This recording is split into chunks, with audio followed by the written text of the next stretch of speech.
So I wrote this poem a couple weeks back. There was a pretty bad snowstorm.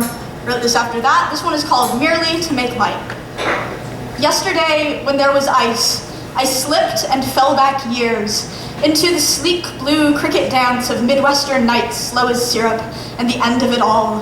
That once frontier, that buffalo graveyard, humid like feeling the first spark of this could be love after a long drought.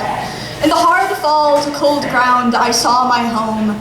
Not Utah, the place Brigham Young found and founded, polygamist country, red desert land praying for rain, but my true home. My grandmother's duplex that smelled of cucumber and thyme, cobwebs clustered thick and sweet on the ratty stairwell carpet, the tender sprint of highway-side cornfields, unfurling like lost ambitions far into the high summer, a glossy blur of emerald husks and butter kernels churned to pastel through my mother's Volkswagen window, a salve to the hurt girl in me.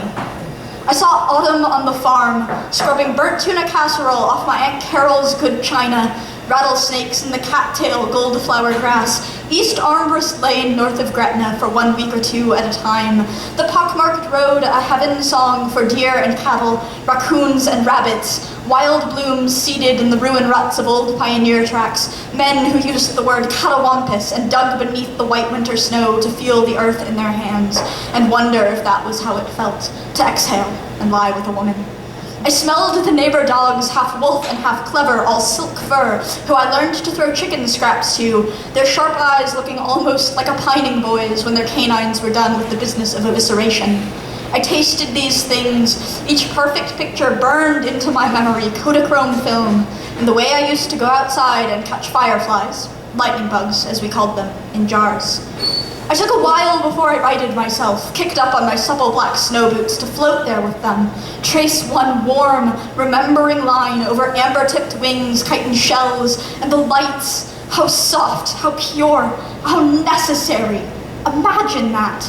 A flashbulb that can fit in your fingernail, a creature who yearns for love so fierce in every ganglia that their very core, their very power is merely to make light, banish the heat of the darkness and say, "Come here, lover, be mine." I liked to watch them blink in the amethyst air and wished that I could speak their language. When I was young, my father told me that they were just bugs. They did what they must to survive. I knew then that we were kindred, that I would shoot my own twinkling flares out at somebody soon and be answered. It hasn't happened to me quite yet, but the lightning bugs are still in Nebraska, yet casting their dim, hazy please calls over the worn duplex fence and the patchwork quilt of my bleeding soul, corn alternated with soybeans to keep the land sated and ours. When I picked myself up off the ice, I felt how I used grimy toothpicks to poke holes in the tinfoil jar lids, glinting chrome in the moonlight, so that I could have their caring glow with me forever.